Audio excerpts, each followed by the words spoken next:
तो एक चीज है, आप बोल तो बहुत बढ़िया और का बोलते आप वो हिसाब से आपके जोन बूता हवे ओमा हमला गंभीरता घलो दिखते और आगू भी आप वो ढंग से काम करो। लेकिन अभी हम आपके कोई परफॉर्मेंस देखना चाहबो तो का देखा हो?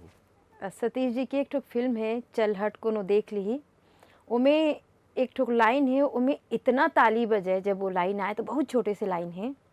मंत्री के मतलब मोर अपोजिट पार्टी वाले मर रहे थे, मैं चुनाव लड़त रही थी, तो उमन मोला बहुत ज़्यादा गिरा थे, बहुत ज़्यादा गिरा थे। अरे ये क्या मंत्री बनेगी, ये क्या चुनाव लड़ेगी, ये तो हार जाएगी, इसकी कोई औकात है क्या खड़े होने की, देखो चलने का भी ठिकाना नहीं, ऐसे वैसे। तो उनमें ना जो मोर कैरेक्टर जिला मैं करे हूँ शारदा देवी के, वो बोलते मंत्री जी खाली चाय बनाने वाला आदरणीय आज देश के प्रधानमंत्री बन गए हैं, मैं तो पूरा खाना बना लेता हूँ।